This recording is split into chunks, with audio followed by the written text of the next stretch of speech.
I need to fix these. Trying a new thing with the whole arm warmer stuff. But anyway, happy November. I hope you guys all had a wonderful Halloween. Personally, I really actually had a better Halloween than I did last year despite being in Japan. It felt good to actually like experience the holiday like how I'm used to. So of course going all out and burning myself out as per usual. But you know, even for trick-or-treating, we ended up getting more kids coming to the door, but I think that's just because of the front door extravaganza that my mom and I built, which the video is coming to the channel still. I wanted to get it out for Halloween, but unfortunately with all the other Halloween projects that I had planned to do for this year and the front door project was kind of like a last minute decision. That was the only like Halloween video that I wasn't able to get out on time, but it's still gonna get released this month. Going into November's plans, I'm going back into more of a efficient bullet journaling style, but with scrapbooking and sticker details instead of full-on drawings, because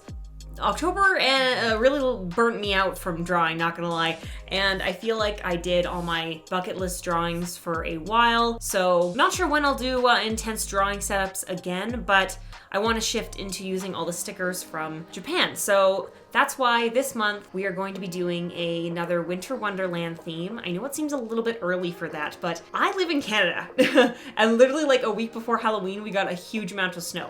Thankfully, it melted before Halloween, but anyway, let's get back into the setup before I start going into ramble mode. All right, so jumping right in, we are doing a small version of a schedule page on the left side. Typically, I'm only using my schedule book in my Google Calendar now. I find it's a lot easier than trying to drag my book around everywhere and risk wrecking my book since that little incident happened. So it's just, I have a peace of mind knowing that just my calendar is always in my phone, but I like having a mini calendar in my book. I just don't feel like I need a whole giant spread anymore. I really only did that for October setup because I wanted to do the scarecrow for the schedule page, but for this I just thought it looked cute and was easier than filling it up with like another quote page that I used to do. And I got this set of paper from Loft. That scrapbook haul is coming, well, not scrapbook haul, it's more like a sticker haul. That haul is coming soon. I actually filmed it in Japan, and obviously that I haven't been there for a while, but it'll get released hopefully in December. But you'll see papers like this and other designs like my Kirby and whatnot in that haul. So if you're interested, I will eventually link it and you'll see it in December. But I used that along with some other scrapbook pages in my scrap drawer. I practically save everything when I'm scrapbooking. It's just way easier than having to like buy new things all the time. But I just doodled it up and did a lot of distressing on the edges with my scissors.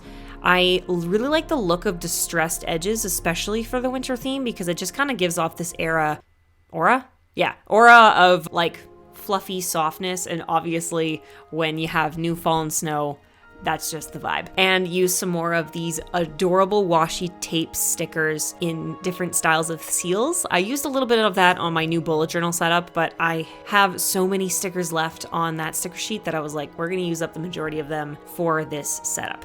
I still saved myself a little bit for the next new bullet journal setup I have, but because I was going to be lazy with my cover page this month, this is why I used this giant picture of this owl from The Line.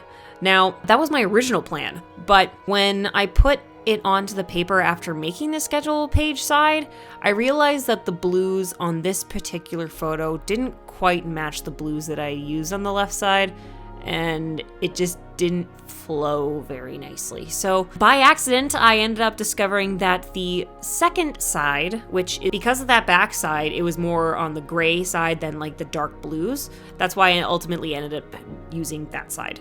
It was a bit of a shame to, glue over that beautiful snow owl, but that same design was in other parts of this line, so I knew that I was going to use it somewhere else, so I was okay with it.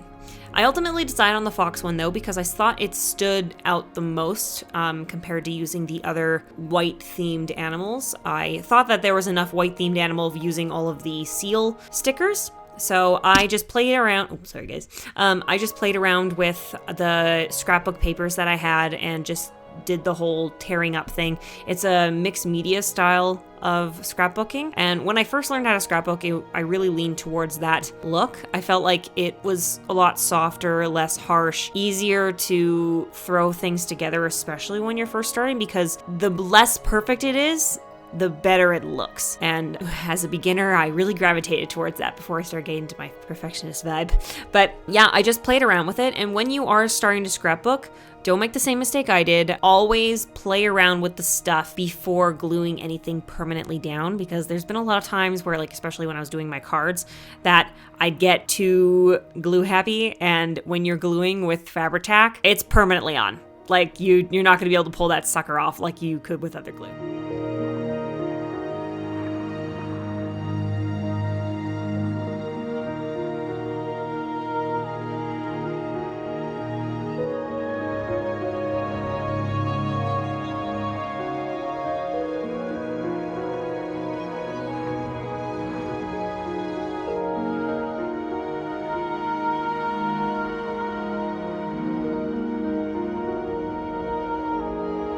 So to finish it off, I just added the bit more of the snowflake stickers and moved on to our next spread.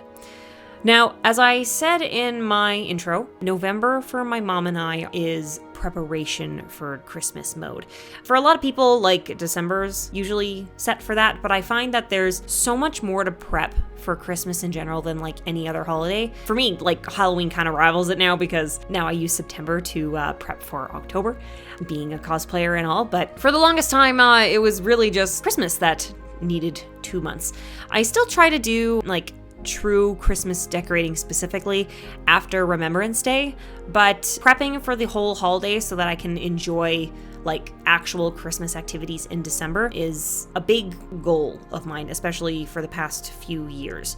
Because I want to use as much of my scrapbook collection as possible, because I kind of fell off that hobby for a few years when I got super into YouTube, I decided I would make Christmas cards for friends and family, and now, like, technically coworkers and stuff, meeting so many people through my YouTube journey that Christmas cards are not just like a cute fun thing I do now. It's like no, you need to, like, set dedicated space for this hobby. And that's why I made this border to just kind of spice it up a little bit instead of just like a regular title card, because there's like twice as many people for me to make Christmas cards for this year. The last time I made this many was like during COVID, because I literally just couldn't see anybody. So I was like, people that I would normally just buy presents for, I was also just making cards for now, because I couldn't afford presents, because again, COVID, practically everyone lost their jobs and I wasn't making money online at the time. So you make do with what you got. And now I have friends in Japan too, so those have to be sent out extremely early. And as of recording this, it's only November 5th, but Christmas cards are actually going to be starting this coming week for me. So having a place to just list everybody so I don't forget, because Lord knows if I don't have a list, it's not going to get done. That's why I made that space. Kind of a long-winded way, but I wanted to bring in the snow owl again, so obviously I used a piece from the scrapbook page and just threw it together kind of like I did with the cover page, just in the small little corner, because this is a lot of space for Christmas cards, so I just wanted to, like, fill it up a little bit, because I probably won't need quite this much space, but I did want to use my scrapbook stuff more.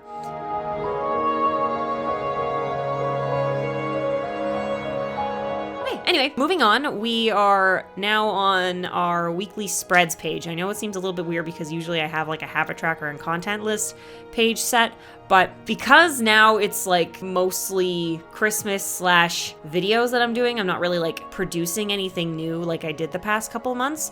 I need way less space for listing out those things.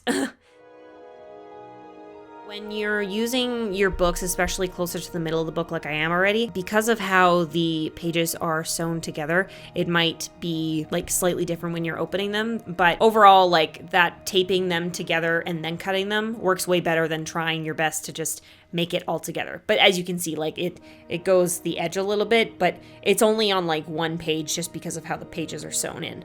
But the rest of it looks pretty lined up, so I think that technique is definitely worth trying out.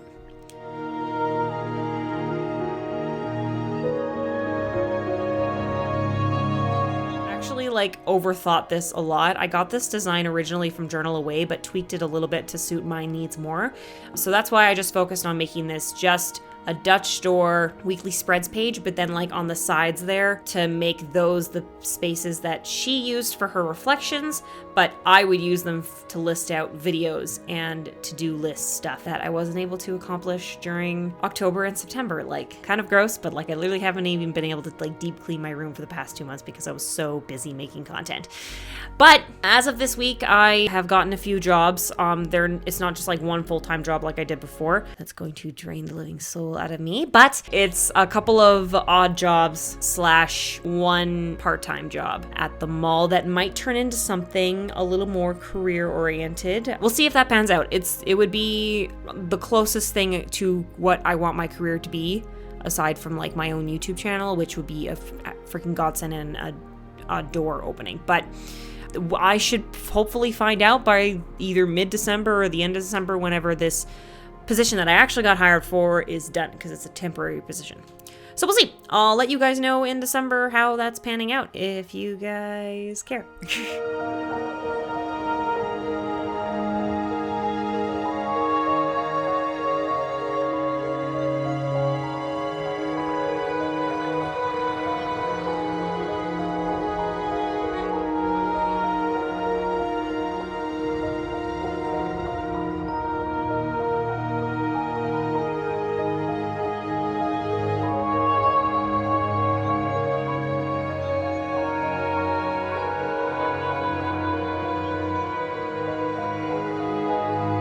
After I finished doodling the weekly spreads, just kept them super simple and just had some snowflakes and stuff, I added my habit tracker to the end.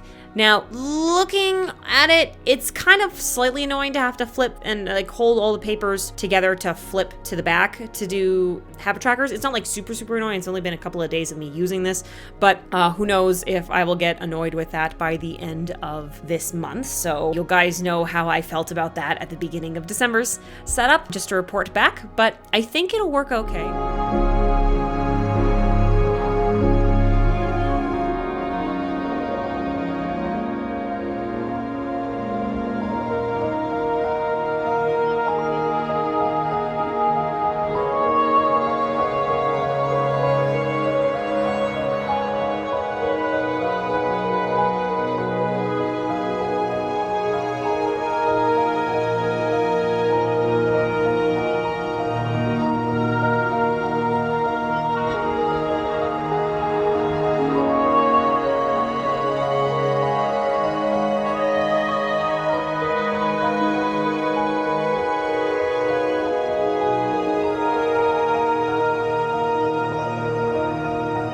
That's the end of that. Took the longest by far, so that's why I didn't actually end up filming all of it, because you can pretty much get the gist of what I'm doing.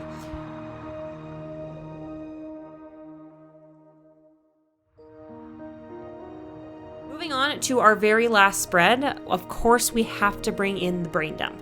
And I really liked how the Christmas cards looked with the plaid design, so I tried to do that again, but with a slightly different plaid design. I kind of effed up a little bit though. Should have went a little bit slower, or like sketched out the lines before drawing on them, something to help me keep track of the spacing, because I didn't want to have it like perfectly spaced like I did on the last plaid one. I wanted like more of a Christmassy extra plaid line thing. I don't really know how else to explain that. Yeah, I even tried using a ruler this time to make it look straighter, and I still messed up on the horizontal lines here. I should have skipped 2 dots instead of doing it on every single dot. So if I tackle the plaid design again in December, I know what to do from this F up.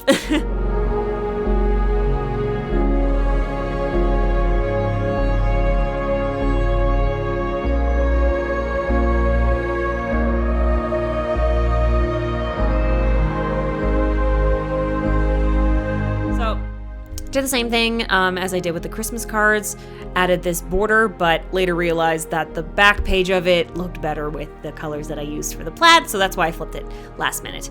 And then another piece from the scrapbook line, and did literally the exact same thing as I did with the snow owl design, but with slightly darker colors and on the opposite side. And then of course doodled in some snowflakes with my white pen, and ta-da! Nice and simple, gives me plenty of room to dump out whatever's going on in my mind. All right, so here is my November setup. Very short and very much easier than the Nightmare Before Christmas one, despite, you know, I went a little bit of a brain block figuring out how to condense my habit tracker into my weekly spreads and my content list and / to-do list, but I really love how it turned out. Very short, very simple, and hopefully very effective.